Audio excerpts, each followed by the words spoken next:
compartilhar a nossa tela.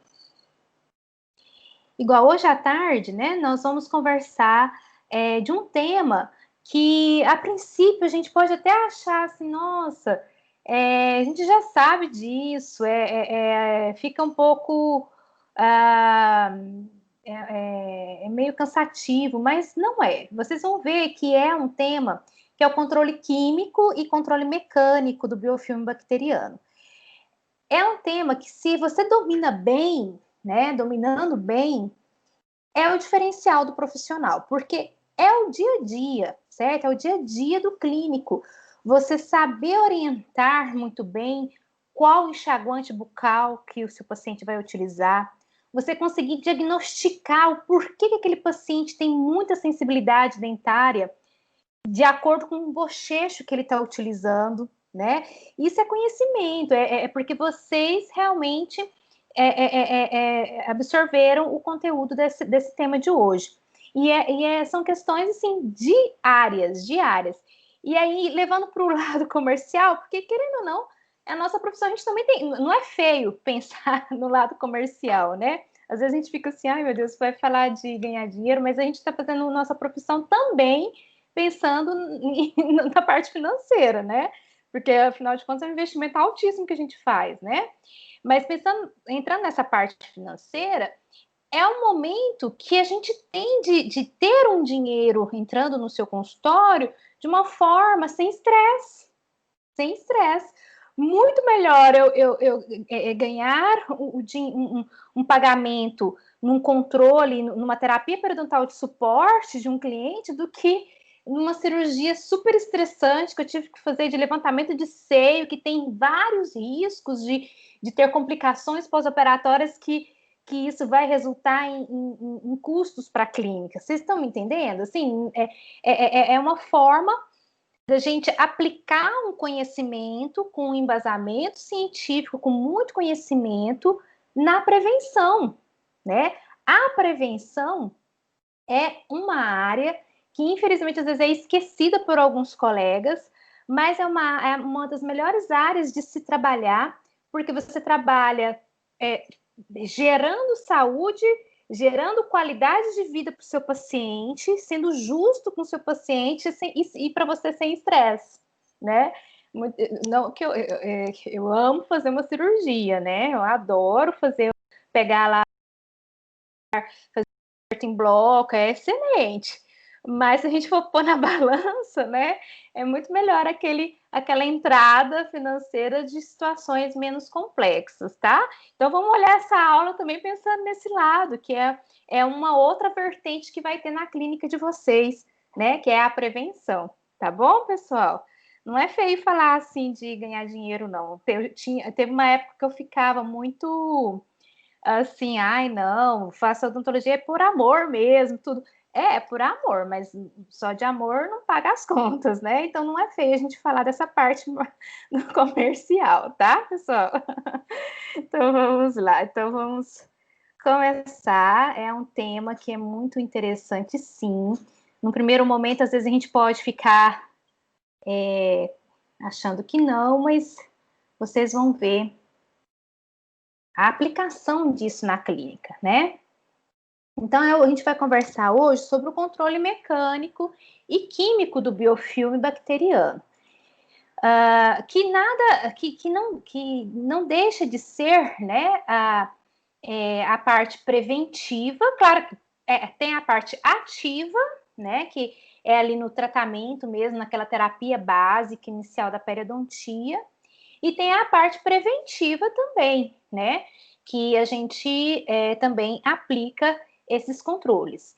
E essa questão do controle químico é uma área que a gente pode atuar muito, ainda, apesar de ser algo já muito conhecido e antigo, vamos dizer assim, ainda tem muito espaço no mercado, porque não são muitos profissionais que se interessam pela halitose, por exemplo, né?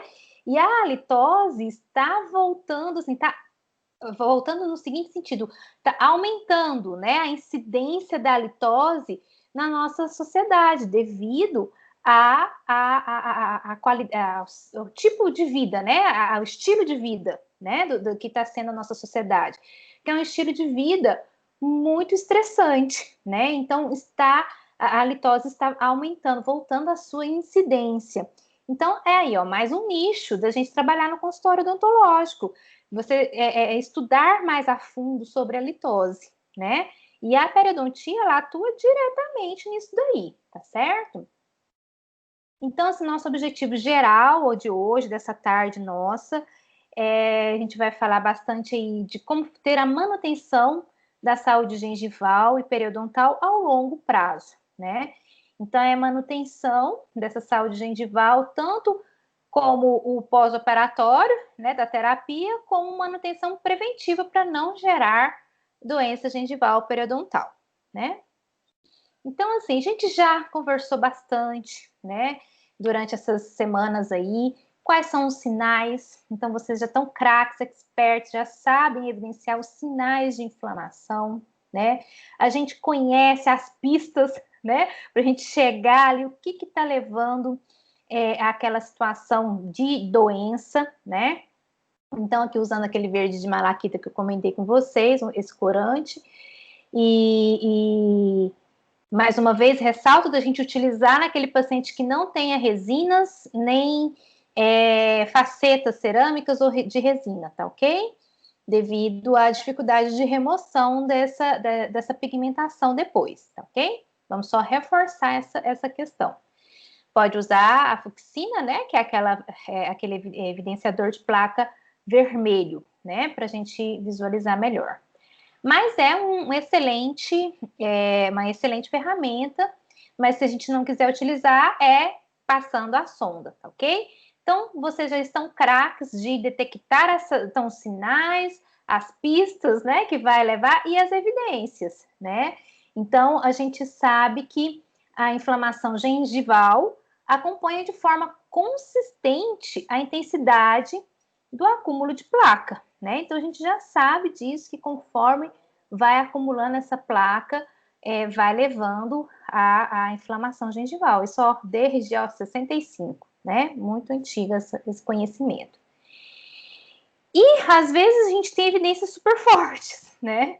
Tem aquelas evidências mais fraquinhas, que é aquela mínimo de placa, e evidências absurdas, né? Que aqui tá já gritando, te mostrando o que está acontecendo ali de evidência, né?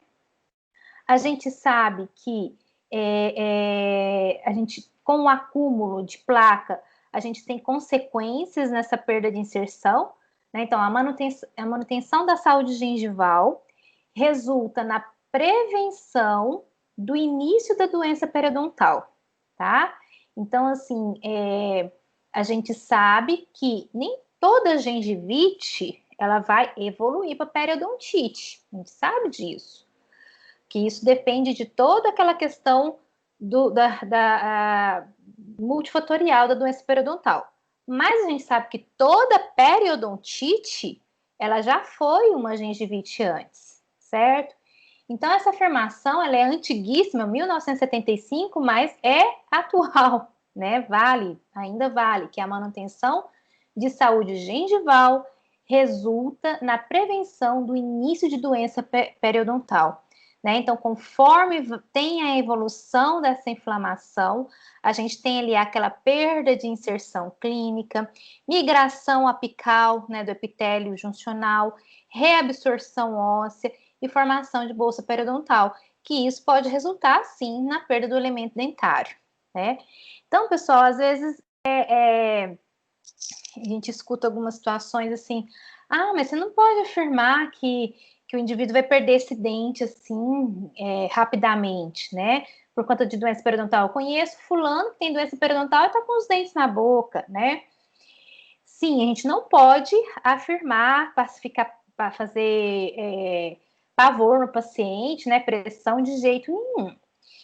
Porque a gente não sabe, a princípio, principalmente, são os primeiros contatos com aquele indivíduo.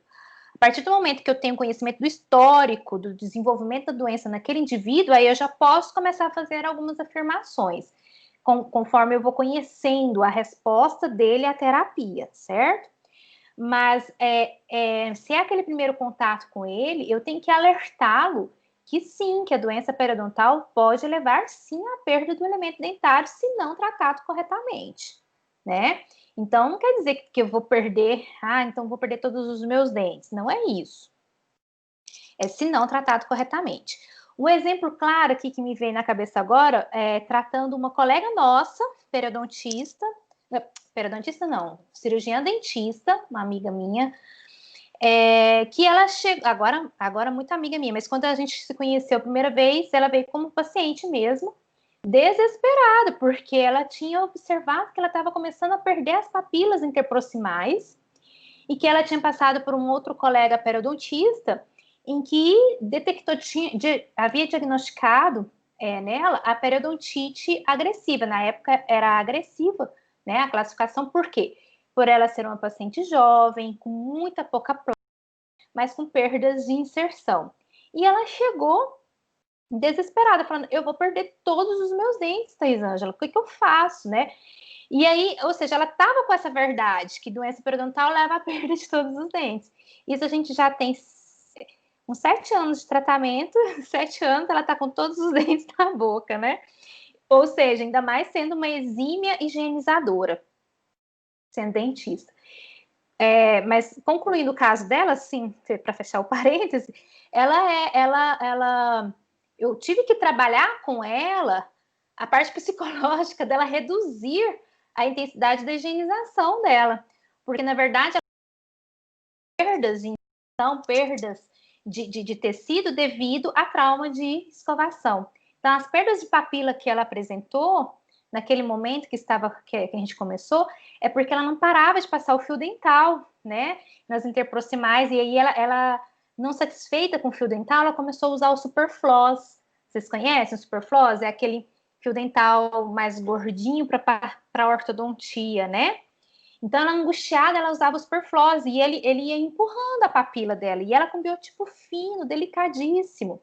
Então, até eu convencê-la, né? Falar, não, tá demais, fica tranquila, que a gente tem que dar tempo para o seu organismo reagir, né, aos antibióticos, que aí nesse caso dela, como eu peguei ela com a infecção ativa, né, a doença periodontal ativa, então naquele primeiro momento a gente entrou com antibiótico, terapia. E vamos aguardar, né, a reação do organismo e assim por diante. Ou seja, hoje estamos aí com 7 anos de terapia periodontal de suporte, com ela com todos os dentes, claro, aí a perda de papila reduziu. Ou seja, se num profissional nosso, né, que nossa profissional, nossa colega, ela já tinha esse pavor, então a gente tem que tomar cuidado de não pôr esse pavor no nosso cliente, mas avisá-lo que sim, se não tiver uma terapia periodontal de suporte, a doença pode levar, assim, à perda dos elementos dentários. É claro que tem aqueles custosinhos que só funcionam no meio a base do susto, né? Que às vezes a gente tem que falar, não, vai perder tudo mesmo, senão não volta para consulta, né? Então, assim, a gente tem aquelas situações fortes, igual aquele caso, né, com aquele tanto de placa, e evidências que estão super raras. Esse caso aqui eu já apresentei para vocês, né? Que eu até tinha pedido para vocês observarem se vocês viam alguma coisa de diferente, né? E aí vocês falaram muito bem, inflamação no canino, vocês viram uma inversão de papila nos molares, e aí era justamente, né, uma situação de periodontite localizada, né? Aí a gente colocou ali a classe 3, grau C, atual classificação, né? Que antigamente era a agressiva, né? Então a gente tem essas situações que a gente sabe que a qualidade dessa placa bacteriana, bem como principalmente a resposta do hospedeiro, vai modular a resposta dessa doença periodontal, né? E meio diante disso, a gente não pode esquecer, né, que a gente tem que conhecer a parte sistêmica desse indivíduo, né? Então, principalmente se for um portador de diabetes mellitus, a gente sabe que sim, a resposta inflamatória é mais exacerbada, né? É mais difícil a gente ter o controle desse paciente. Se for tabagista, né? Também a gente tem um fator externo fortíssimo que também potencializa a ação dos micro-organismos, bem como o desenvolvimento da doença periodontal, né? Então, a gente precisa ter o conhecimento geral desse meu paciente. E os fatores genéticos, né? Que é a resposta individual mesmo desse indivíduo, o que ele herdou também na genética dele, que está muito relacionada à forma como ele reage àquela agressão bacteriana, tá? Então, é aquela definição nossa de periodontite, é uma doença multifatorial, né? E a gente sabe que se a gente tem um desequilíbrio dessa balança, né, da presença de biofilme bacteriano e a resposta desse hospedeiro, se isso desequilibra, daqui de sair de um estado de saúde para doença, né? Então, eu tive uma exacerbação de presença de placa bacteriana, ou uma placa bacteriana mais agressiva, né? Ricas em AAs, né? Em PG, que são as bactérias mais agressivas, e associado a uma resposta do hospedeiro alterada, a gente vai evoluir para a situação de doença, né? Então, a gente, o básico, meio que revisando, né? Que a gente sabe que a causa primária, né? O fator primário da presença de doença periodontal é a presença de biofilme bacteriano, né? A placa bacteriana. Então, aqui está a evidência está bem boa da gente detectar, né? E já, ó, aqui já é uma situação que a evidência já fica um pouquinho, principalmente para o paciente que não tem um olho clínico, né, para ele detectar se tem alguma alteração. Às vezes ele só percebe que está sangrando um pouquinho a gengiva, né? Às vezes ele nem percebe que ela está com edema, né? E a gente fazendo a educação desse paciente, a gente consegue reverter essa situação, esse quadro clínico que poderia sim, dependendo da resposta desse organismo, desse hospedeiro, evoluir sim para uma doença periodontal, né? Então, a gente já sabe, a placa bacteriana, então, é o principal fator etiológico da doença periodontal. A gente não tem dúvida disso, né? Biofilme bacteriano. E o desenvolvimento desse biofilme, a gente tem que... Eu vou passar rapidamente essa questão com vocês, para a gente recapitular um pouquinho da formação desse biofilme. Por quê? Porque a gente vai atuar justamente nele, né? O nosso controle químico e o nosso controle mecânico é sobre esse biofilme. E eu preciso entender como ele é formado, né? Para eu saber quais as ferramentas, quais as armas que eu vou usar contra esse biofilme. Então, esse videozinho é mostrando a formação do biofilme e a gente vai recapitular aqui um pouquinho, né? Depois do substrato limpo, né? A gente tem ali a adsorção molecular, né? Sobre aquele substrato e aí começa, né? A ter a adesão de micro-organismos isolados, né? Nesse substrato. E logo depois, a quarta fase, esses micro-organismos isolados começam a se multiplicar e de uma forma mais organizada, tendo já barreiras de proteção, né? Por isso que a gente usa o termo de biofilme, né? E por último, a gente tem uma adsorção sequencial desses micro-organismos, né?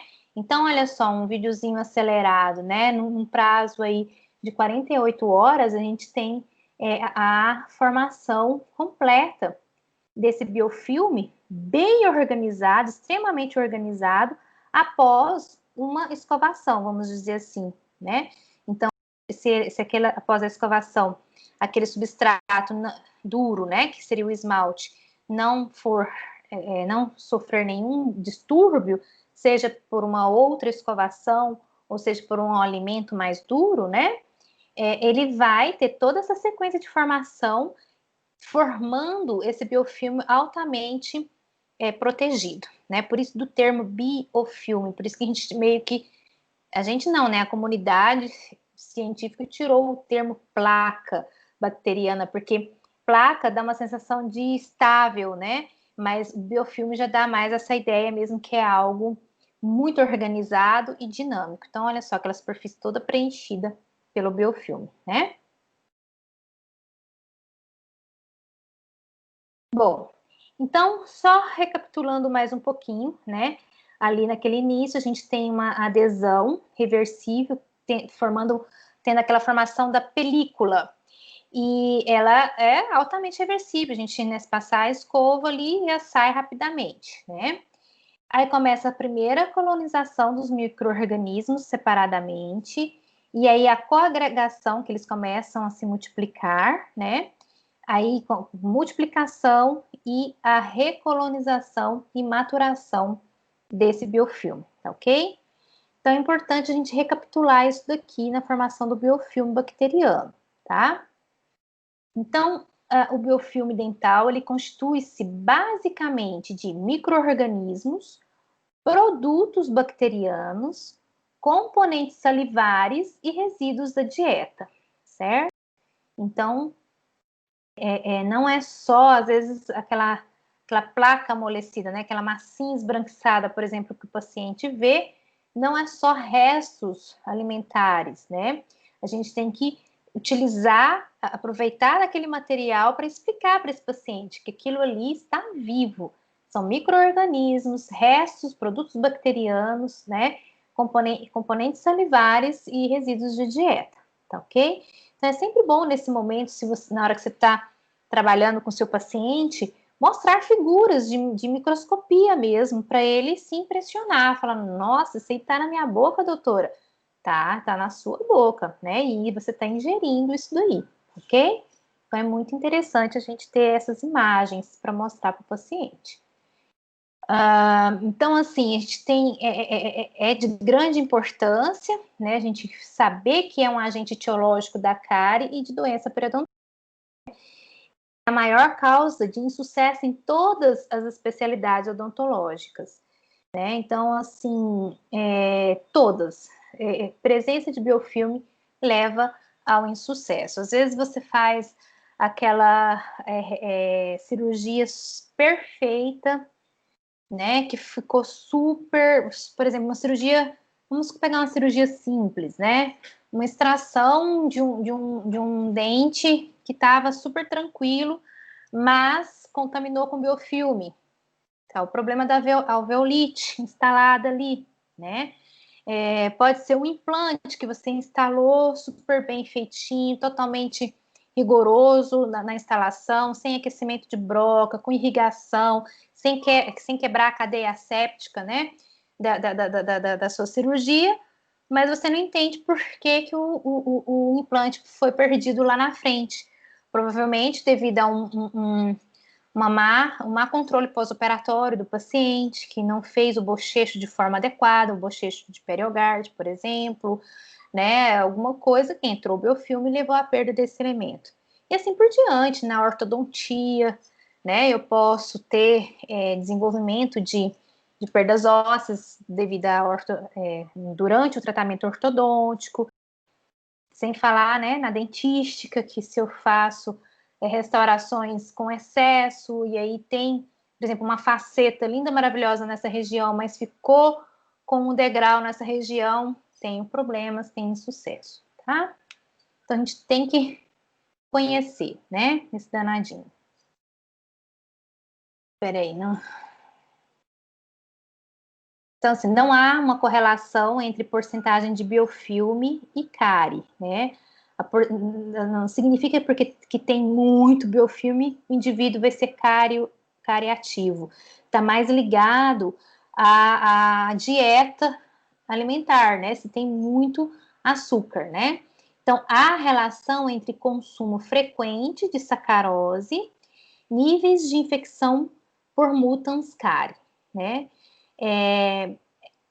Está muito relacionado à qualidade desse biofilme do que quantidade, né? Então, se eu tenho um biofilme rico em mutans, aí sim a gente tem um problema maior, né? A relação direta causa-efeito do acúmulo de biofilme e gengivite. Tá, agora eu entendi a ideia desse slide aqui, desculpa, eu tinha esquecido. Aqui, assim, para falar de cárie, né? não há relação de quantidade de biofilme, certo? E sim qualidade. Então, se é um biofilme rico em mutans, Streptococcus mutans, associado a uma dieta rica em açúcar, eu tenho a cárie. Já essa verdade não é a mesma para a gengivite. Tem uma relação muito direta entre quantidade de biofilme, né? Então, se eu tenho muito biofilme, eu vou ter gengivite, tá? Apesar de o biofilme ser o fator etiológico da periodontite, sua presença por si só não determina a instalação da doença. Por quê? Porque eu preciso dessa modulação do hospedeiro, né? Isso pensando em periodontite, tá, pessoal? Vai ter a gengivite, sim, mas se ela vai migrar para periodontite, vai depender da modulação do hospedeiro. Aí é aquela frase que eu vou repetir de novo. Nem toda gengivite vira periodontite, mas toda periodontite já foi uma gengivite, tá? Frasezinha básica. E aí vieram muitos estudos já entendendo a qualidade desse biofilme, né? Então a gente tem, a gente até brinca que fala a periodontia dos complexos coloridos, né? Algo meio que psicológico, vamos dizer assim. Mas não, entendeu-se que realmente os micro-organismos do complexo vermelho e laranja, né? Então, a Thunderella forsythia, Perfuromona gengivalis, Thunderella denticula, são os mais agressivos, né? Então, a gente conseguiu ter estudos mostrando essa questão da qualidade do biofilme. Deixando aquela teoria antiga, né, pessoal, da placa inespecífica, né? Então, a gente sabendo que existe, sim, uma placa mais específica.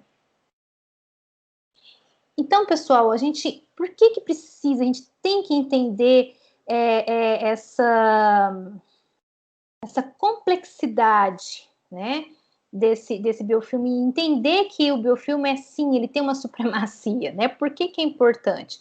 Para a gente poder saber atacar isso daqui.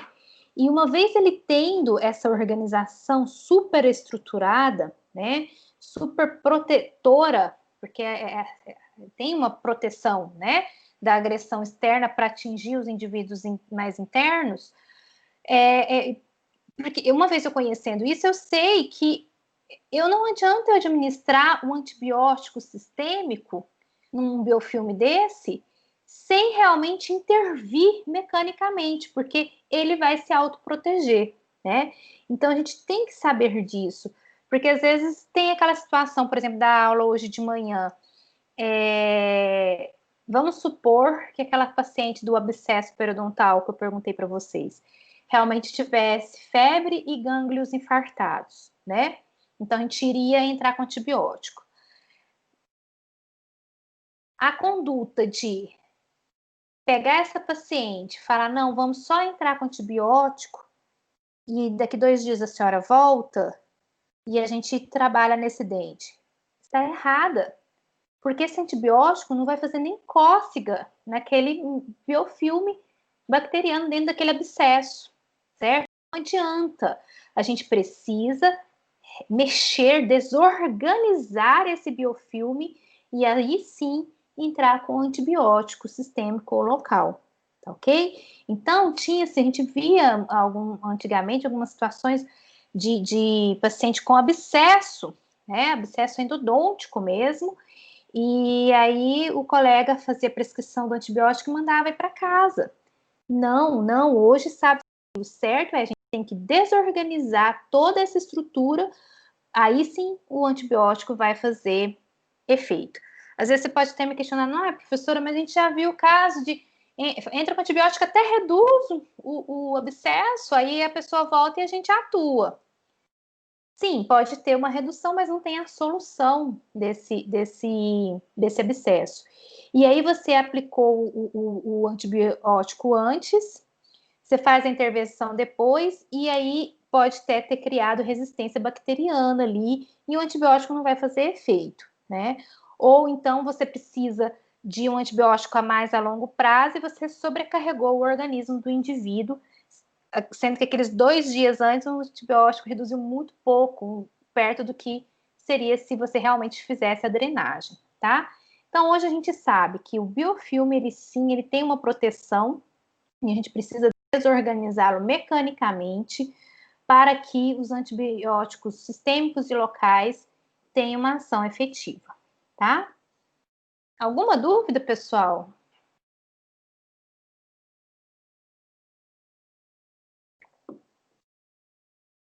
Não? Tá, tudo ok, né? Até agora nenhuma novidade para vocês, né? Eu estou meio que recapitulando para a gente entrar na parte da terapia, do controle químico. Então é o seguinte, nós temos aqui as fases da terapia periodontal, né? Aquela fase inicial de anamnese, plano de tratamento, exame clínico, e aí vem a atuação do tratamento periodontal básico. Realizamos a terapia periodontal básica, aí reavalia. Dependendo do resultado, a gente vai para um tratamento corretivo ou fase de manutenção. E o controle químico e mecânico vai entrar muito aqui, né? No tratamento periodontal básico e pode entrar aqui na fase de manutenção também. E aí, que é o objetivo desse nosso controle químico e mecânico do biofilme? Justamente eliminar a infecção, né, e atingir boas condições de higiene oral. Então, pessoal, é aquela situação assim que não tem como fugir disso. É a gente realmente motivar o nosso paciente. Realmente pegar o espelho, de face, o espelhinho, e mostrar na boca do paciente como que se usa um fio dental, como que eu vou usar a escova, certo? Para que realmente tenha um controle de biofilme eficiente. Olha, esses anos todos de periodontia, 20 anos, né, de consultório em periodontia, até hoje, tem paciente que senta na minha cadeira e fala, doutora, ninguém nunca me explicou como é que passa um fio dental. E o meu público de pacientes é ali de 40 para cima, a maior parte, né? Ou seja, pessoas já mais velhas, que foram ao dentista há muito tempo já, e nenhum nunca pegou um fio dental com espelho para mostrar como é que passa, né? Então, pessoal, não vamos deixar de fazer isso. Isso é importantíssimo, porque a gente já viu na introdução do porquê, né?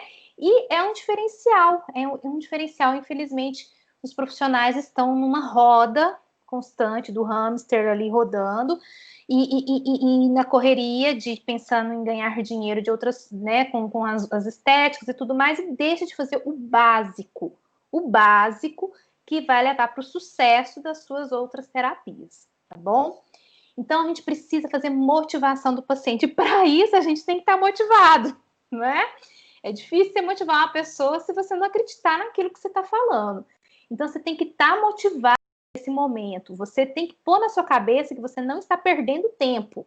Você tem que pôr na sua cabeça que você está fazendo algo diferenciado, tá? Para aquele paciente. E aí sim você consegue levar motivação para o seu paciente. Usar modelos de manequim, tá, tudo bem, é legal de mostrar, é uma forma, sim, principalmente na técnicas de escovação, é interessante. Mas, sinceramente, eu sou mais de ir na boca, porque ele vê, eu tenho ali o material didático, né, para ele ver o biofilme, na hora que o fio dental passa ali naquele sulco, sai aquele biofilme, né, na região, então aquilo ali é didático. Então, é muito melhor que faça diretamente na boca. E nesse momento, você está vendo a dificuldade que ele está tendo e você pode orientar, dar a dica chave naquele momento, tá bom? Então, a gente precisa fazer essa parte básica que na correria da clínica nossa lá da faculdade, às vezes, devido à pressão, né, a gente acaba passando rápido, né? Fala, nossa, não vou fazer muito rápido, não, porque eu tenho 10 raspagens para fazer até o final do ano, né? Mas assim, não deixem de fazer, claro que não vai usar tanto do tempo clínico de vocês. Mas no consultório odontológico, podem usar à vontade, tá? Eu uso essa consulta inicial uma hora tranquila, tá? Uma hora, assim, contando sondagem, tudo, né? E essa conversa, essa orientação de higiene oral, tá? Aí a gente precisa depois, né? Claro que entra nesse controle mecânico, né? A raspagem e alisamento radicular, né? Raspagem e alisamento radicular. A remoção dos retentores de placa, igual, olha só, né? Isso aqui, né? Um absurdo. Então, a periodontia atua também, certo? Isso aqui é adequação bucal, adequação do meio bucal, certo? A periodontia atua removendo essas questões. Então, pessoal, a gente é um momento chave, né? O profissional tem a técnica, ele tem que estar motivado para passar essa técnica para o paciente e motivar o paciente. Não vou dizer que é algo fácil, porque tem alguns momentos que a gente cansa, sendo sincero, mas a gente tem que estar sempre à procura de coisas novas, nos congressos, vendo se tem novidades, né? Então, é ótimo no congresso para procurar algumas novidades, nesse sentido de motivar o profissional para conseguir passar a motivação para o paciente, tá? Mas só de a gente ver aquele reconhecimento nos olhos do paciente, dele ficar feliz de você estar preocupado com ele, essa é a motivação maior que a gente tem, tá? E outra coisa, pessoal, assim, nesse momento que vocês estão começando, lá na clínica odontológica nossa clínica escola, a gente vai estar trabalhando com pacientes humildes. E deem o melhor de vocês para eles, porque provavelmente vai ser um dos poucos momentos que eles vão ter, né, o contato, a condição de receber essas informações de saúde. Vai ser vocês que vão levar isso. Então, deem o melhor de vocês para eles, que isso é maravilhoso, é muito gratificante, tá? Bom, então, dentro da remoção, né, de fatores retentivos de placa, entra tudo, tá, pessoal? Ali, o periodontista, né, tem que fazer dentística. Então, eu vou fazer ali, se eu tenho uma cavidade aberta, eu tenho que fazer um selamento oclusal, eu tenho que saber manipular ionômero de vidro, né? Eu tenho que saber fazer restaurações provisórias, readequá-las, fazer recontorno, polimento, por exemplo, de amálgamas antigos, né? Fazer o recontorno dele, repolir, né? Polir aquela superfície, aí avaliar se precisa fazer substituições ou só reparo de algumas restaurações. Se eu não faço essa remoção de fatores retentivos, eu vou ter insucesso na minha terapia periodontal, certo? Eu vou raspar e daqui 2 semanas eu não vou ver muito resultado, porque o nicho que está segurando aquele micro-organismo continua ali, né? Aí sim eu passo para raspagem supragengival e subgengival, avalio, né, se vou entrar com próteses provisórias naquele momento, se aí vai ser eu mesma, ou se eu já vou estar com o meu colega protesista trabalhando ali junto, e extrações de raízes residuais e realinhamento dental também, se for uma situação que está atrapalhando demais, a gente tem que partir para a ortodontia, né? Certo? Então, isso tudo é remoção de fatores retentivos de placa. Isso aqui está tudo no controle mecânico de biofilme, ok? Olha só, o amálgama, né? Que antigamente era muito utilizado. Ele, com o tempo, ele vai sofrendo deformações, né? Esse amálgama. E é só fazer o polimento, fazer a readequação dele e polimento que fica perfeito, não tendo infiltração.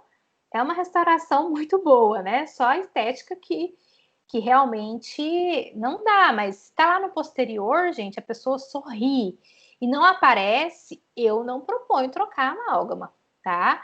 Aquela ideia, eu até não estou muito apta para falar isso para vocês, porque eu não aprofundei muito nos estudos, mas é aquela história de falar que fica liberando mercúrio, né, no nosso organismo. Pelas poucas coisas que eu li, eu precisava estudar mais para falar isso para vocês, mas as poucas coisas que eu li não tem esse risco, essa eliminação de mercúrio no organismo, tá? Então, assim, eu não proponho remoção de amálgama posterior que está bem feito. Está bem feito e não está afetando a estética, certo? E não tem riscos de fratura, tá ok? Porque muito que acontece, situações de premolares como esses aqui, olha aqui, olhando a oclusal dele, né? Premolar é um elemento muito frágil, fácil de fraturar, porque como ele sofreu a desgaste, o preparo da cavidade para receber um amálgama, é um preparo muito invasivo, né? Então, sobra pouca estrutura dentária. Então, é muito fácil dele fraturar, né? Então, se está numa situação que tem risco de fratura, eu estou observando que já tem algumas trincas, aí sim, eu proponho a troca. Além de que o premolar já deve afetar a estética, né? O premolar já afeta. Mas vamos supor que esse premolar não estivesse afetando a estética. Eu só iria propor a troca desse amálgama se houvesse esse risco de fratura, tá ok? Quando tá tudo bem, sem infiltração, não tem risco de fratura, não vamos sair indicando remoção de troca de restauração sem necessidade, tá, pessoal? Vamos ser éticos. Então, olha só, remoção de fatores retentivos de placa, né? Então, aqui, esse excesso aqui tem que ser removido. Aqui, após a remoção, ó, né? Bem certinha, a restauração adaptada, é uma restauração extensa, sem filtração, não tem por que mexer, tá? É acompanhar, preservar. Um dia esse amálgama vai trincar, a gente sabe disso, que ele tem, né, o tempo dele, mas assim, dura muito mais que uma resina, sem sombra de dúvidas, né? Quando foi se bem feito, né? Então, pessoal, é preservar, vai acompanhando o dia que precisar realmente efetuar a troca. Né? Então, remoção quem entra aqui, né? Fazer restauração provisória, aqui eu aplicando o ionômero de vidro aqui, né? Removi a cara e fiz só a colocação do ionômero de vidro. Né? Olha só. Aquele anterior que estava mais bonitinho foi o ionômero de vidro resinoso. Aqui já não, o ionômero de vidro normal, que eu até esqueci qual que foi que eu coloquei, né?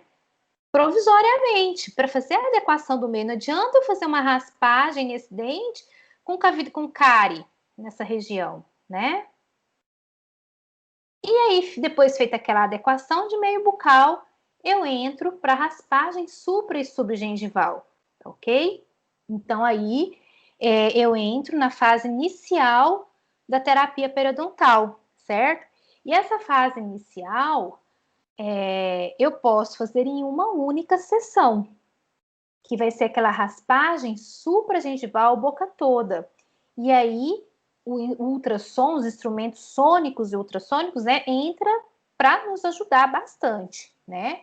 Eu posso fazer somente por instrumentais manuais, sim, mas os ultrassônicos vêm para nos ajudar. Então, isso vai permitir o paciente iniciar um controle mecânico e depois facilita a minha raspagem subgengival também, né? Porque aí aquela gengiva, uma semana após, ela já vai estar menos inflamada. Então fica mais fácil para eu realizar a minha raspagem subgengival. Bom, aqui uma outra discussão, né? Com a pandemia, a gente realmente entrou num problema muito sério, porque o instrumento ultrassônico gera muito aerosol, né? Muito aerosol. Então, a gente ficou sem condições de fazer raspagens com instrumentos ultrassônicos, principalmente na nossa clínica, que é uma clínica escola muito grande, muita, né, movimento, então a gente está fazendo só com instrumentos manuais, tá?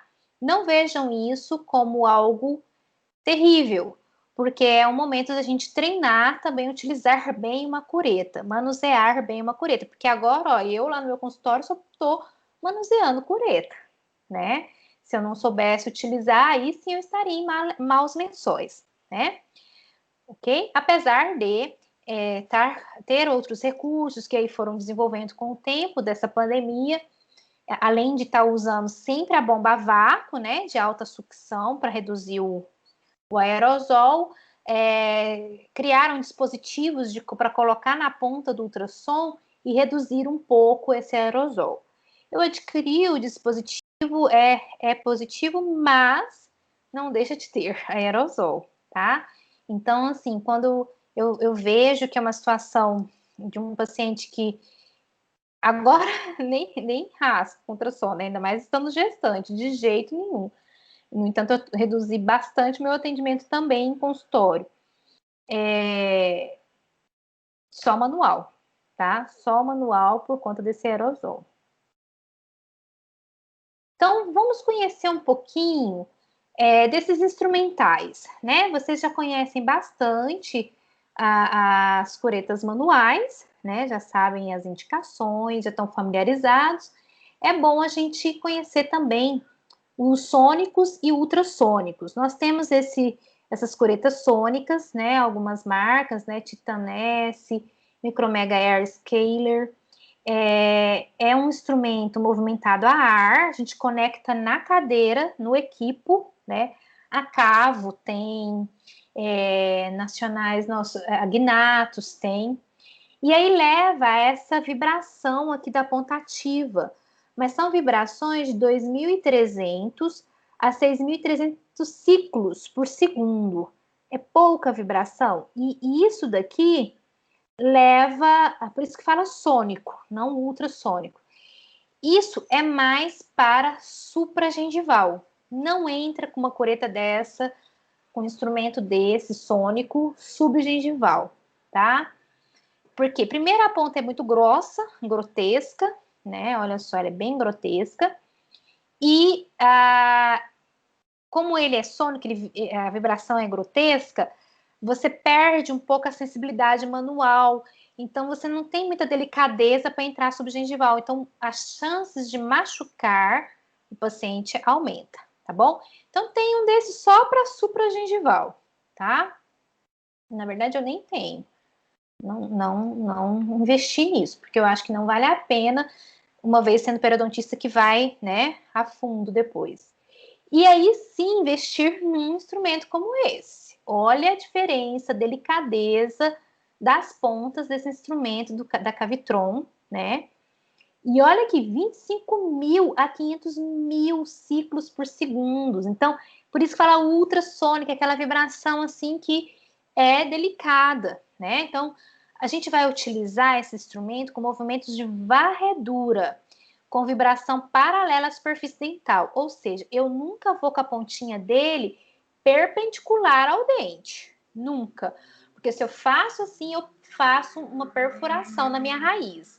É sempre, ó, varrendo, né? Fazendo um movimento de varredura. E eu nunca paro ele no dente. Se eu paro ali direto no dente, dá um choquinho no dente do paciente. Ele vai ficar muito chateado.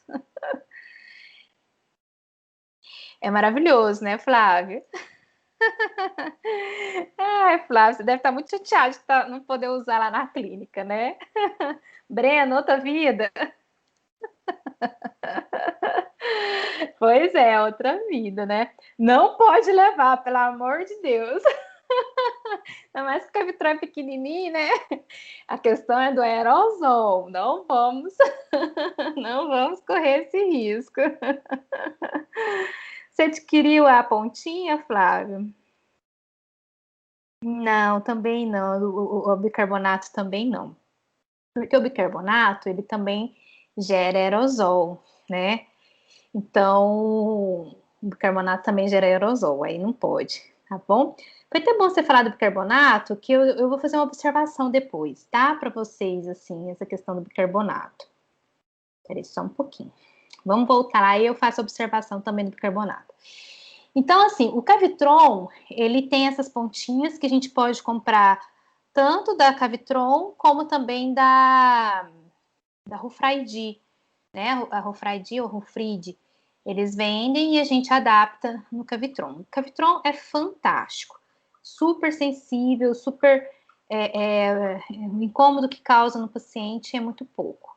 Só que tem uma notícia ruim, ele é da Dentsply, e a Dentsply parou de produzir o Cavitron. Absurdo, né? A gente consegue agora só assim no Mercado Livre usado. né? Uma pena assim, enorme. Então, aí tem um outro da... Ai, agora fugiu o nome, da EML, eu acho, que veio para substituir. Eu vou pegar o nome depois e falo para vocês, não sei se eu coloquei aqui na aula, tá? Que também tem essa mesma qualidade, né? E veio para ganhar o mercado da Dentsply com relação a esse aparelho Cavitron, tá? Mas é EML, eu acho.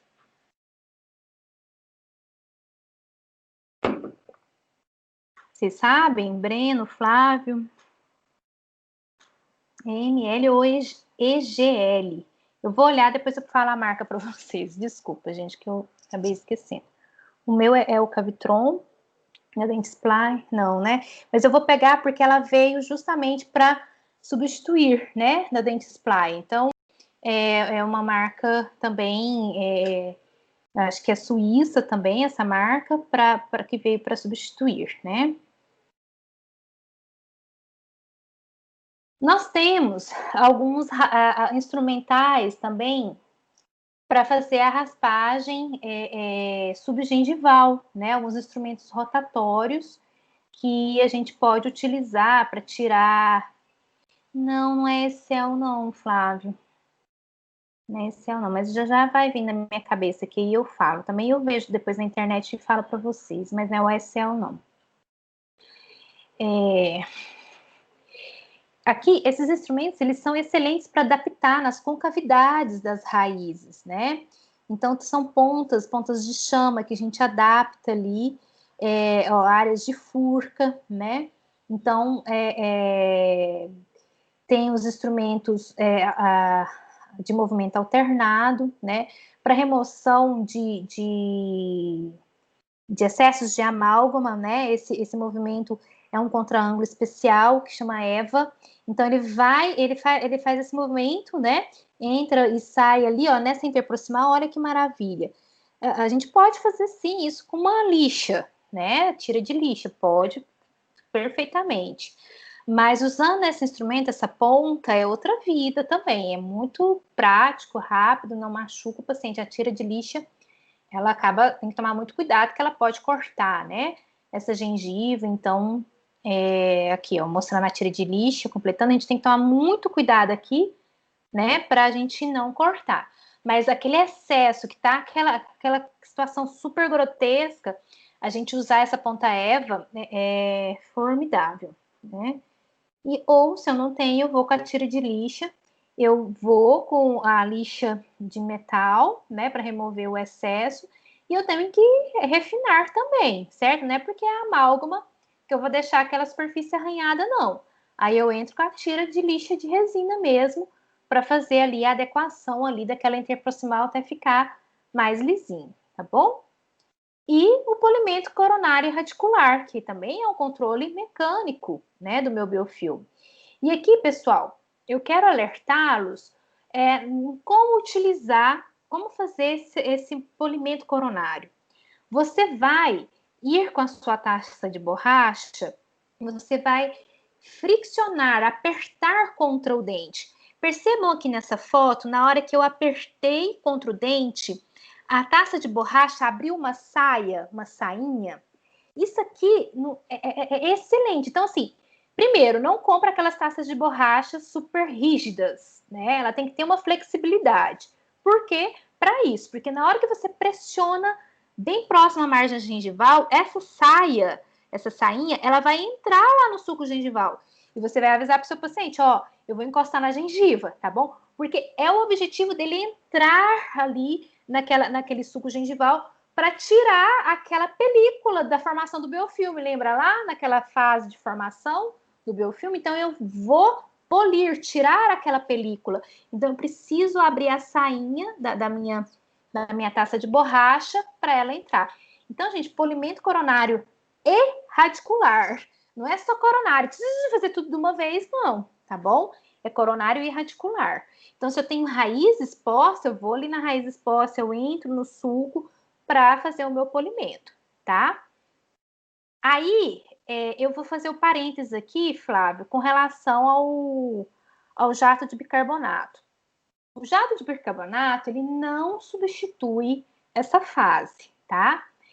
Ele quando que eu uso jato de bicarbonato? Somente naquelas situações que eu tô com uma pigmentação de cigarro muito difícil de tirar, tá? Eu já passei ultrassom, fiz a raspagem ultrassônica, aí eu já fiz a minha profilaxia com a taça de borracha. E o que eu tenho aqui nessa pasta? É a pasta profilática com pedra pomes, tá? Eu misturo a pedra pomes ali, faço uma pasta, vocês veem que não fica uma pasta seca, né? Mas tem pedra pomes nela. E fiz já a minha profilaxia e ainda tem pigmentos de cigarro que não estão saindo. Aí eu complemento com jato de bicarbonato, tá, Flávio? Por que, Teisângela? Por que dessa restrição? A gente tem que tomar muito cuidado quando utiliza o jato de bicarbonato, porque numa posição errada, se eu viro a pontinha dele para o meu suco gengival aqui, eu posso empurrar a bactéria lá para o fundo e aí tá feito o estrago. A gente tem, dentro de 2, 3 dias, a formação de um abscesso periodontal, tá? Então, assim, eu já peguei uns 3 ou 4 casos de abscesso que chegaram no meu consultório. Eu falei, gente, mas como assim, né? Eles falam, eu fiz a limpeza, tem 2 dias lá no seu colega tal, e deu esse abscesso, ele me encaminhou para você. Então, assim, é devido ao direcionamento do jato. Então, tome bastante cuidado, não direcione ele para o sulco gengival, é sempre ápico coronal, né? De baixo para cima, então da raiz para a coroa, para evitar a injeção de bactérias lá no sulco, tá bom? E aí, o outro porquê que eu não gosto é porque eu acho que ele, por mais, não sei, eu tomo bastante cuidado, mas a gengiva do meu paciente sai muito machucada, assim, quando eu uso. Então, eu tenho uma certa restrição com o jato, tá? Mas é isso, é uma coisa particular minha, para tirar a mancha, sim, ele é muito bom, tá? Então, fecha parênteses do jato de bicarbonato. E ele não substitui o polimento coronário, tá? Radicular com a taça de borracha, pedra pomes e a escova Robson, tá? Escova Robson eu uso bastante para as oclusais, vou bem nas oclusais. Eu uso também ela quando a escova tá mais maciazinha. Também gosto de entrar com ela no suco, fazendo aquela sainha, mas a borracha é melhor, machuca menos, tá? Gente, eu tô falando muito, hein? Qualquer coisa, pessoal. Não, mas vai dar tempo de falar tudo hoje. Então, vamos lá. Peraí. Não leva, é diferente. Eu levo para lá, mas eu não vou com pressão. O jato de percarbonato, eu tenho pressão, eu vou com uma pressão forte, né? Tem o ar dele. Então, por isso que as possibilidades de dar abscesso é maior. Agora, dessa taça, eu levo ela lá para limpar, mas depois solta. Aí eu vou lavar bem direitinho e sai essa pedra pomes. O próprio fluxo do fluido gengival tira ela para fora. Agora, do jato de bicarbonato, não, eu tenho a pressão do jato. Então, por isso que eu jogo lá para dentro do suco, tá bom? Que doque. Então, vamos voltar lá.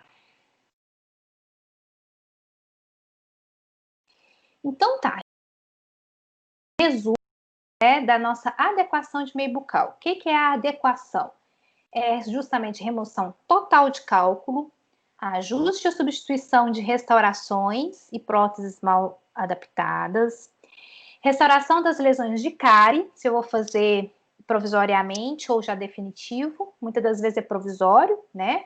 Porque eu tenho uma gengiva com sangramento, então é melhor fazer provisório e depois fazer a definitiva lá na frente, dependendo da situação. Movimentação ortodôntica, naqueles casos de muito apinhamento, né? Ou se eu quero extruir um dentinho para poder restaurar melhor, né? Também entra em adequação de meio, tá? Então, assim, tenha o ortodontista como seu colega diário. Não é só para fazer a ortodontia completa, não. Às vezes é um dentinho que você quer tracionar ali. Porque eu não gosto de colar bracket, mas alguns colegas já têm facilidade. Eles mesmos já colam 3 brackets e já puxa, né? Eu não, eu chamo meu colega orto, ele mesmo já faz para mim. tá? Então, tenha seu ortodontista para chamar para fazer uma movimentação de um elemento só, tá? Tratamento de áreas com impactação alimentar, né? Então, se tá tendo impactação alimentar, gente, tem que resolver, tem que analisar, ver ponto de contato, como é que tá. Se é só um tracionamento ortodôntico, alguma coisa, resolver isso, porque impactação alimentar dá problema sério na frente de perda óssea. Avaliar trauma oclusal, tratamento do trauma de oclusal, tudo entra, ó, em adequação de meio bucal, tá? E exodontia de dentes condenados, tá bom? Então, aqui é um grande resumo, foi tirado desses autores aqui, e a gente tem que ter isso aqui em mente, que isso tudo entra em adequação de meio bucal, tá? Bom, então, assim, a chave para interrupção da progressão da doença e retorno da dentição a um estado de saúde, conforto e função está na nossa parte de controle químico e mecânico do biofilme, tá bom? Então, para a gente sair dessas situações aqui, essa aberração, né? Uma situação crítica, muito triste, um paciente humilde, esse aqui é um paciente nosso de Ribeirão Preto, da clínica da USP, paciente humilde, né? Então, foi aquilo que eu falei, foi o único momento que ele teve de contato, de orientação de higiene, foi com a gente lá, que foi durante... já estou misturando quando que foi isso. Olha, eu saí de uma situação dessa para essa, olha aqui, né? Então, pessoal, faça da melhor forma possível, com muito amor, muita dedicação com esse paciente, com esse ser humano, porque a gente está devolvendo dignidade para ele, né? Não é só saúde, é dignidade, tá ok? Então, olha só, a adequação então, tem que... Aqui foi feita provisório, né? Tem que melhorar até mais essa situação. Isso aqui foi uma situação, acho que de 2 semanas, a gente já tem um resultado como esse, tá ok? E aí, pessoal, a importância, né, dessa motivação do paciente. Na ausência de cuidados caseiros adequados, poderá ocorrer em algumas semanas o restabelecimento da microflora pré-tratamento, bem como o recuo dos ganhos clínicos até então obtidos. Então, se esse paciente aqui não tiver motivado, né, se ele não reconhecer a melhora, que é difícil nesse caso, né, sai daqui para cá e não visualizar. Fica fácil, com um paciente como esse aqui é facílimo motivá-lo. Eu quero ver motivar aquelas situações que tem pouca inflamação e mantê-lo motivado. Aí é um desafio muito maior, tá? Volta tudo então, né? Então, pessoal, a gente vai atuar aí nessa fase intensa, né, no tratamento periodontal básico, e a motivação e instrução vai estar em todas as etapas, tá? Então, é aqui que eu comentei com vocês que às vezes para o profissional fica cansativo, né? Fica um pouco repetitivo, mas o paciente, ele esquece, viu, gente? Não é porque para a gente é algo normal, algo costumeiro, passar um fio dental lá na distal do molar, né? O paciente esquece. Então, repita, mostra. Tenta em cada situação acrescentar algo a mais, mesmo se não tiver o que acrescentar. Fala, nossa, mas eu já tenho esse paciente já há 5 anos. O que eu vou acrescentar de novo, né? Vem 2 vezes ao ano, né? Mas mostre o progresso dele, o retrocesso, mostre o índice de placa que vocês sabem fazer, não sabe? Todos lembram, né? Índice de placa, índice de sangramento gengival, né? Sangramento à sondagem, tudo visual. Preenche as planilhas lá, né? Os odontogramas fazem pinta de vermelho onde tem sangramento, mostra a porcentagem, o que aumentou, o que diminuiu, né? Isso tudo faz parte da motivação e da instrução desse meu paciente. Então, tá em todas as fases, tá? Em todas as fases. Hoje tá super normal, super natural usar fotografia, né? fotografa aquela situação clínica específica, que seja um dente ali que está com aquela margem gengival inflamada, registra. Depois de um mês ou depois de 6 meses, o paciente voltou, você mostra, olha aqui, melhorou, piorou, tudo isso, tá? Então, hoje, para nós, né? Eu ia falar para vocês, porque no meu começo não era assim, mas hoje, para nós todos, a câmera intraoral é algo que só não compra por R$1,99, mas tá quase, né? Você compra baratinho uma câmera intraoral, que seja um smartphone, né? Você consegue tirar ali a foto, registrar, para fazer parte dessa motivação do seu paciente, tá? Então, vamos aprofundar um pouquinho aí, mais na parte do controle mecânico. Pessoal, vocês estão bem aí? Estão todos firmes e fortes? Está com 24, que bom, ótimo. Maria Eduarda, Alberto, Giovana, coisa boa, Breno. Isso, cafezinho, pega na areia. Ô, Flávio, toma jeito, fica firme aí. Nossa, caiu no computador esse copo de água? Fábio do céu, pelo amor de Deus, tira esse gatinho daí. Ô, Flávio, faz uns polichinelo aí, levanta, espreguiça, toma água gelada. Ei, meu Deus do céu. Não, então pelo menos você senta no chão. O chão tá gelado. Choveu aí na casa de vocês? Aqui em casa deu uma chuvinha boa. Acabou a energia, fiquei morrendo de medo de não voltar a tempo para a gente dar a nossa aula.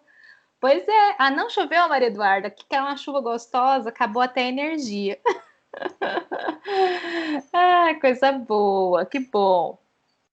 Então tá, ó. Então vamos ó, espichar um pouquinho. Quer um toró, Said? Ô, Said, quanto tempo? Bom que você está se inscrevendo. Que ótimo. Que bom, pessoal. Bom, então demos uma relaxadinha. Então vocês estão aí, hein? Said. E Flávio, pegando o pé de Said. Então vamos lá, vamos voltar. Então vocês estão todos aí, ótimo, fiquei feliz. Então vamos lá. Cadê? O que eu fiz aqui? Então, nós sabemos, né, que a placa bacteriana é um biofilme que não é facilmente removido da superfície dos dentes, né? É um biofilme muito complexo, que ele tem uma autoproteção ali, né?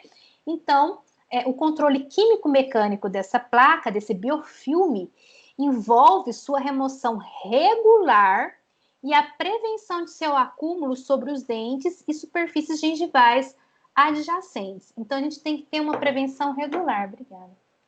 Né? Para a gente conseguir ter um sucesso, né?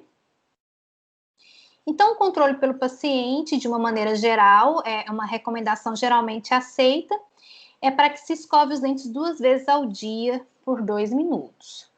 Só que a gente não vai contar isso para o paciente, porque se a gente fala para ele que só são 2 vezes ao dia, a gente está enrolado, né?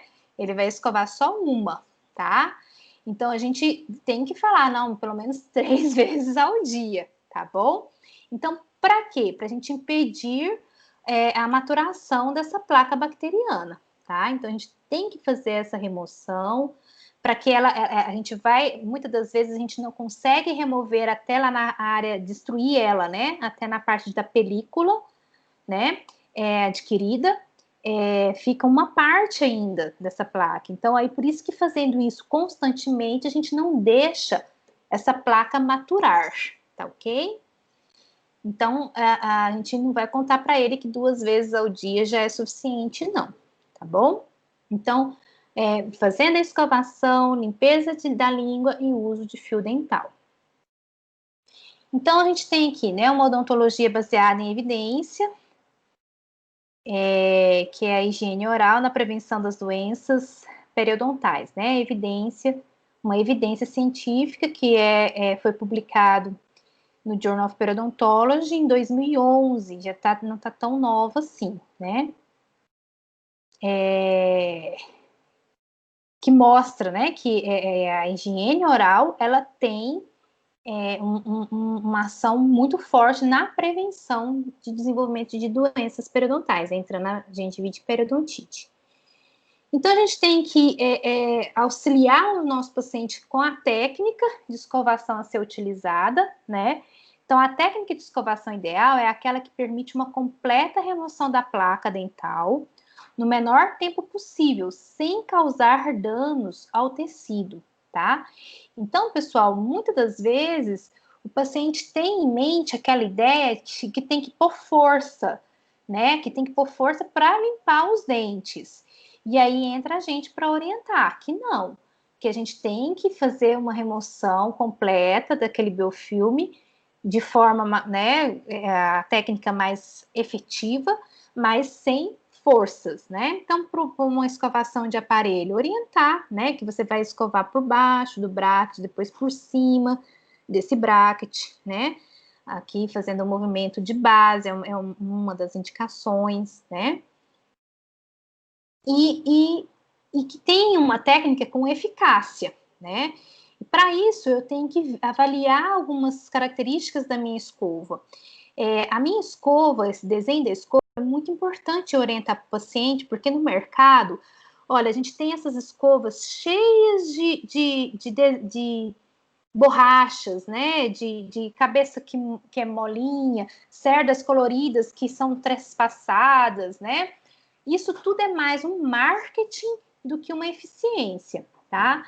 Então, qual que é a característica que eu tenho que procurar numa escova? Que eu tenho que falar para o meu paciente? É uma escova de cabeça pequena e cerdas retas, tá?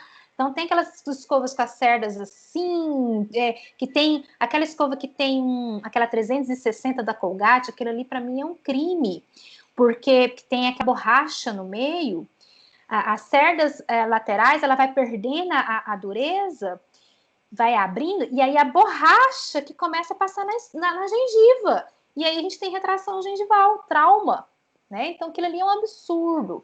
Então a gente tem que orientar o nosso paciente que é a escova ideal? Cabeça pequena, cerdas retas e macias, tá? Então, para eu ter uma eficácia na minha escovação, eu vou observar essas características do desenho da escova, a habilidade do indivíduo em usá-la, né? E uma frequência e duração dessa escovação, né? Não adianta eu escovar hoje e depois daqui 3 dias que eu vou escovar de novo, né? E também não adianta um minutinho já tá tudo resolvido. Não, tá bom? Eu até falo com os meus pacientes tem uma escovinha que ainda existe no mercado, é uma baratinha, que é essa daqui, ó. A marca dela é a Tec, não sei se vocês já ouviram falar.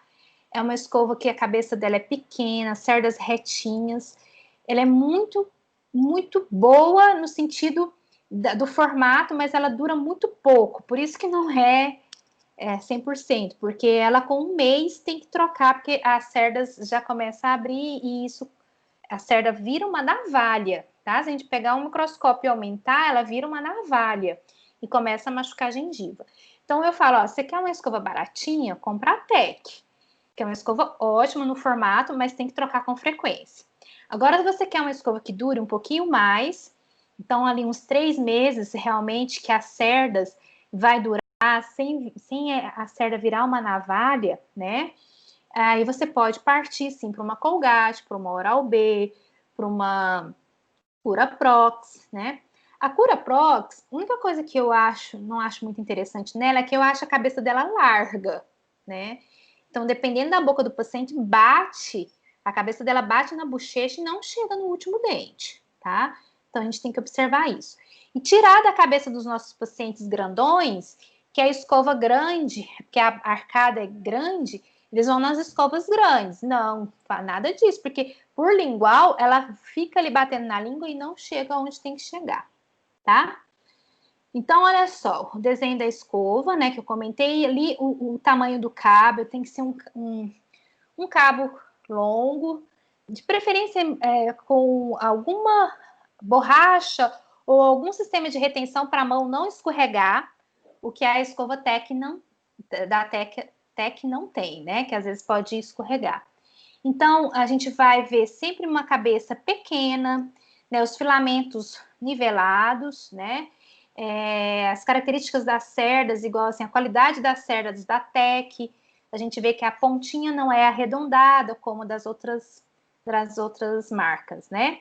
E modelos de cerdas. Essas cerdas, né, que é a Unitufo, ela tem a indicação dela, muito bem indicada na periodontia. Quando que eu vou usar uma Unitufo? Eu vou usar naquele molar que tem uma furca grau 1, né, que dá para o paciente ir lá higienizar com essa Unitufo. Eu vou indicar a Unitufo para contornar a vestibular e a lingual dos molares inferiores, por exemplo, que o paciente não consegue chegar muito bem, né? Então, ela tem as especificidades dela daquela região pontual. Não é só para a ortodontia, né? Na ortodontia ela é muito bem indicada para ir contornando a margem, mas para o paciente que também está sem um aparelho ortodôntico, tá? Então, não existem evidências científicas claras sugerindo que o desenho de uma escova específica é superior na remoção de placa, certo? Então, não tem nenhum estudo falando que a escova que tem as cerdas daquele jeito trançada, tal, realmente é mais eficiente. Mas o que a gente tem observado aí é pela experiência clínica, que aí falta o estudo para realmente colocar como evidência científica, mas a experiência clínica de vários colegas, vários professores, a gente conversando, a gente vê que essa danada dessa escova, que é aquela 360, não é interessante em uma situação sem aparelho ortodôntico, tá? Ficaria só mesmo para o aparelho ortodôntico. E que as cerdas retas, ela tem uma eficiência muito melhor, tá? Bom, então a gente tem algumas técnicas, tá? Já eu vou dar um intervalo para a gente descansar um pouquinho. Nós temos a técnica de Leonard, que é uma técnica vertical, uma escovação vertical. Eu vou mostrar cada uma delas, tá? A técnica vibratória, que é a que a gente mais usa, a Stilma e a Stilma modificada, tá? Técnica de Chartres, a técnica de Baz, ou horizontal, que a gente fala fricção, e a de Baz modificada. Vamos falar... Peraí, deixa eu ver se eu não tenho outro slide, mas... Não, aqui eu vou ter que falar com vocês, gente. Na verdade, vocês vão ter isso aqui anotado, tá? Não vou cobrar isso em prova. Isso aqui é para vocês terem em mente quando vocês forem definir a diferença de uma para outra, né? A base, técnica de base, né? Horizontal, a escova fica em 90 graus com o dente, movimento horizontal nas faces livres. Não, eu vou pular esse slide aqui. Esse aqui não tem mostrando, tá? Que a gente vai aprender. Deixa eu ver se o videozinho tá funcionando. Não, não tá. Então, vamos lá. A técnica de estímulo. Vou mostrar as que a gente realmente precisa utilizar, tá? A técnica vibratória ou técnica de estilma. A gente põe essas cerdas da escova voltadas para a gengiva, certo? Para o ápice da raiz. E eu vou com uma pressão leve fazendo um movimento vibratório, tá? Só que o que é o perigo? Isso aqui ela é uma faca de 2 gumes. Se o paciente faz errado, ela detona a gengiva, tá? Então, você vai passar essa técnica para aquele paciente que você tem certeza que é cuidadoso. Então, eu observo muito isso. Eu passo para os meus pacientes que têm doença periodontal, mas aqueles que eu sei que não vai por força, tá? E eu falo isso para ele, olha, é uma técnica de 2 gumes, eu posso detonar com a gengiva. Por quê? Porque eu não posso fazer vai e vem. Eu tenho que eliminar a técnica do vai e vem. E a de Stilma, ela fica vibrando no mesmo lugar. Aí o paciente fala, mas a escova não tá mexendo, como que a cerda está limpando? Tá fazendo uma vibração ali e destruindo ali o biofilme, desorganizando, né, o biofilme, tá? Mas se fizer vai e vem com essas cerdas voltadas para gengiva desse jeito, eu tenho trauma de escovação, tá bom? Então, você tem que deixar isso claro para o paciente que é uma pressão leve. E a estímulo modificada nada mais é do que fazer a vibração, depois eu rotaciono a escova para coronário, certo? Então, olha aqui, ela estava voltada lá para a margem gengival, faço a vibração pequenininha e giro, rotaciono a escova para coronário, tá? Essa é a que eu mais indico, estímulo modificado, porque pelo menos vibra um pouquinho só e já gira. Vibra um pouquinho e já gira. Não fica só vibrando lá com a estilma, que pode induzir o paciente a fazer o vai e vem, tá? Então, é a que a gente mais utiliza na periodontia mesmo, é a Stillman modificada. E tem a base também já já. Então, olha aqui, ó, o Stillman é isso. Pega lá na gengiva e vira, tá bom? Não é pegar só na margem gengival, porque não sei se vocês já encontraram, mas tem paciente que tem placa, biofilme bacteriano bem branquinho na gengiva, tá? Então, a cerdas vai pegar lá da gengiva e varrer, tá ok? Aí, região anterior, né, a palatina dos dentes superiores, não tem jeito, é desse jeito mesmo, inclinado, fazendo vai e vem, não tem como, né, tá? Oclusal também não muda, né, então a gente faz o vai e vem nas oclusais, ok? E aí, a técnica de base é o seguinte, as cerdas estão voltadas para o ápice, né, e eu realmente faço uma pressãozinha maior para essa cerda entrar no suco gengival. E aí eu faço um movimento de vai e vem. É um movimento rítmico, curto, antero-posterior, tá? E ele alcança meio milímetro subgengival. A de estilma é vibração sem pressionar. A de base, não, eu faço uma força e entro mesmo, e fazendo, aí eu movimento. Ela é um risco maior, tá? Então, a base modificada, ela junta estilma e base, né? Ela faz aquela posição, façam a vibração e depois viro fazendo a varredura da coroa, tá ok? É a base modificada. É a combinação das técnicas de base e estilma modificada, tá? E aí, pessoal, uma coisa que a gente tem que mostrar para o paciente, que para a gente é óbvio, é muito óbvio, mas para ele não, é fazer a limpeza da distal, tá? Então, você fala, olha, você vem caminhando na oclusal, é o único momento que você realmente vai fazer vai e vem, né? Vai e vem na oclusal. Chegou lá atrás, você vai inclinar a sua escova e fazer movimento de para-brisa de carro. Usa esse termo. Você vai fazer um movimento de para-brisa de carro para limpar essa última parede. Aí, tanto na arcada superior como na inferior, tá bom? Então, a gente tem que falar isso para o paciente, que para a gente é óbvio e para ele não é óbvio.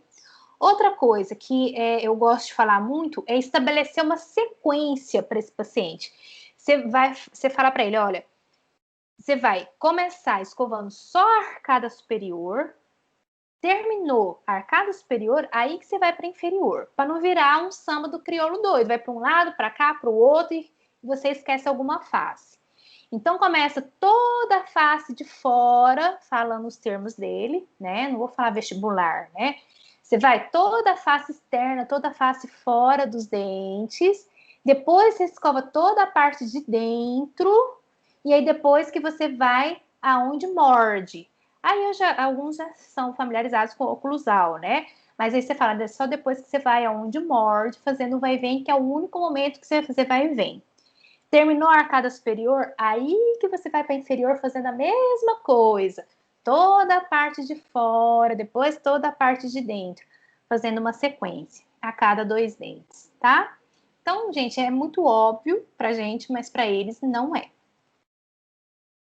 Então, né, a parte oclusal, né, fazer lá a distal, movimento de para-brisa. Então, a melhora da higiene oral não é tão dependente do desenvolvimento de melhores métodos de escovação quanto do desempenho do paciente. Ou seja, o paciente pode estar usando a melhor técnica possível, vamos dizer assim. Mas se ele não está com desempenho, ele não está conseguindo se adequar àquela técnica, desiste, tá? Então, pessoal, por isso que entra aqui aquela hora de você ver, mostrar o espelho e ver o paciente fazer. Porque no momento que o paciente está fazendo, nessa hora é sem pasta de dente, tá? Porque senão vira uma confusão. Então, você dá a escova para ele no espelho e deixa ele fazer sem a pasta de dente para você visualizar e poder sugerir o que pode melhorar, tá bom? E às vezes ele vai querer, eu faço assim, põe aqui, faço aqui. Aí você fala, não, senhora Dona Maria, é para a senhora escovar mesmo, faz de conta que a senhora está escovando, faz os movimentos, tá? E aí sim ela vai começar realmente a fazer os movimentos e você sugerir. Então, se ela está com dificuldade de fazer o movimento de varredura, né, da gengiva para a coroa, né, então tenta modificar, fazer a bolinha, né, que às vezes é o que está mais condicionado na mente dela, porque desde pequeno é divulgada essa técnica da bolinha, vamos pensar numa situação assim. Mas a mais indicada mesmo é a estímulo modificada, que você dá uma pequena vibração e vira. Ou, se não está conseguindo fazer a vibração, faça só a varredura, tá certo? A gengiva para a coroa. A cada 2 dentes, faz 10 vezes a cada 2 dentes, da gengiva para a coroa, tá bom? Bom, aí tem essa escovação vestíbulo-lingual, né, que a gente pode também aplicar principalmente em áreas de terceiros molares. Se você vê que o paciente não está conseguindo fazer o para-brisa de carro, é uma opção, né, de fazer, olha lá, né, então áreas de capuz, né, que pode dar muita pericoronarite, então a gente faz esse movimento vestíbulo lingual, inclinando a escova para entrar debaixo do capuz mesmo, tá? Então vem que, aqui, é uma inclinação para limpar lá debaixo do capuz. Então, no momento que às vezes, na verdade, esse aqui nem é o terceiro molar, é o segundo molar que está na fase de erupção. Então, são pacientes jovens, né, ali com seus 13, 14 anos. Aí a gente pode entrar com o verniz de flúor para fazer aqui, que é o verniz para prevenção de cárie, né? E ensinar esse paciente a fazer esse movimento, que até vai ajudar a esse capuz a ser reposicionado e esse dente erupcionar, tá ok? Então, tem essa técnica também, vestíbulo lingual. Se você perceber que o jovem não está conseguindo fazer esse movimento, a gente pode entrar com aquela escovinha unitufo. É uma boa indicação entrar com a unitufo nessa região. Mas muitas das vezes a gente entra com o verniz de flúor para a prevenção, né, de cáries. Olha só essa situação, fazendo um acompanhamento de 6 meses, né, a gente já tem, quase finalizando a erupção do dente, né, e o capuz finalizando, e a gente consegue manter sem desenvolver cárie nesse dente. Né, o outro lado dele, né, o mesmo indivíduo, aí do outro lado, 6 meses de controle de placa. Né? Então, isso aqui é saúde, é prevenção, tá? E a gente, é muito melhor a gente trabalhar com uma situação tão tranquila dessa que fazer cirurgias, às vezes, muito estressantes. E aqui, saúde, prevenção, o paciente reconhece, né? Se não, o pai, a mãe desse paciente reconhece e a gente tem que nos valorizar e falar, olha, isso aqui poderia ter virado uma cárie, até um canal, se a gente não fizesse essa prevenção. Valorizar nosso passe, viu, gente? Se o paciente não reconhecer, a gente tem que fazer ele reconhecer, tá?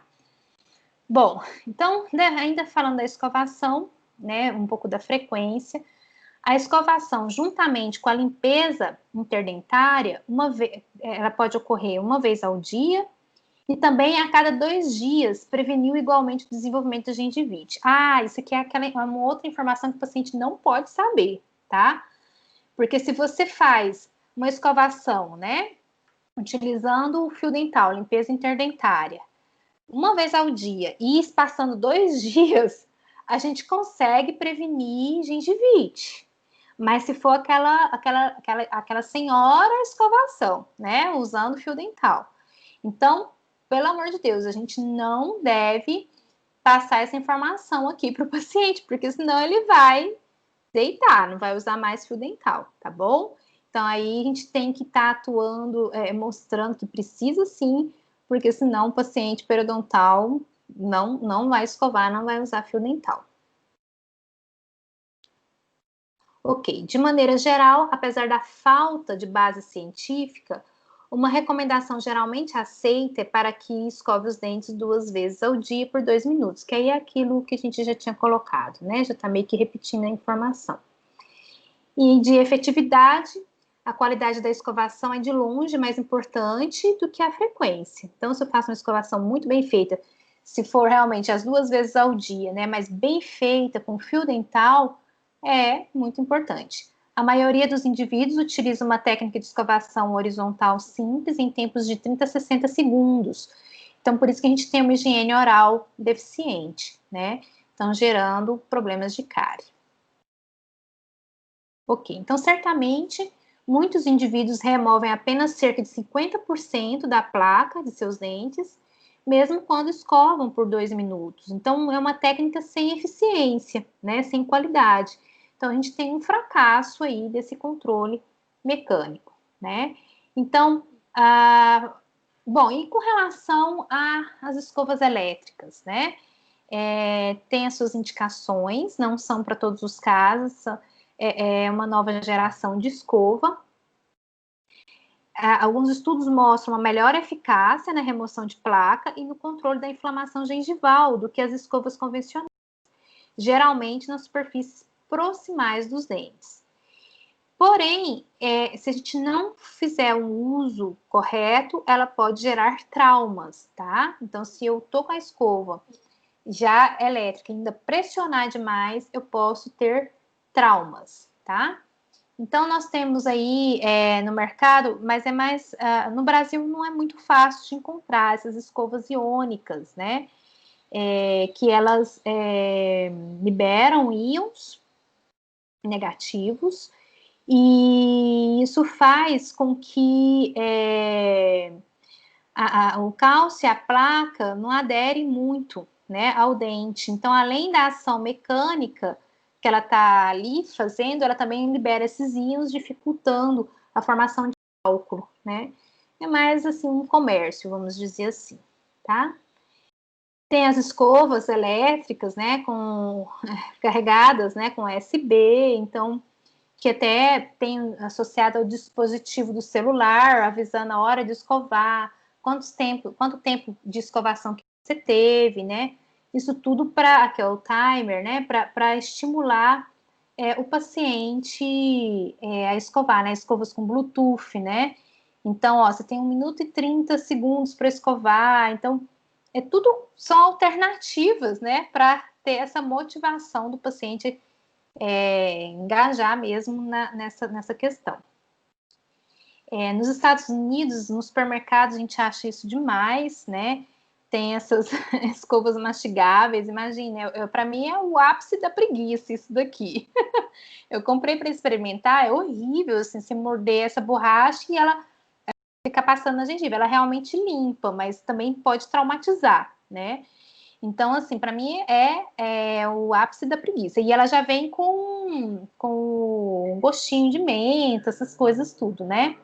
Aí até fala, né? Sugar free with xilitol and fluoride. Então, assim, são tentativas de motivar o paciente, né? Mas que eu acho que a gente tem que tomar muito cuidado. E a escova mecânica elétrica, tomar cuidado por isso, porque se eu ponho força, ela pode me levar a traumas, certo? Bom, pessoal, vamos dar um intervalo. Agora são 6h13, né? Acho que a gente precisa dar um intervalinho de 10 minutos, tá ok? Vocês concordam? Foi 1h30, né? Vamos dar 10 minutos de intervalo, tá bom? Então, quando for 4h25, a gente volta, dá tempo da gente beber uma água e ir ao banheiro, tá? Vou dar um pause aqui na nossa gravação.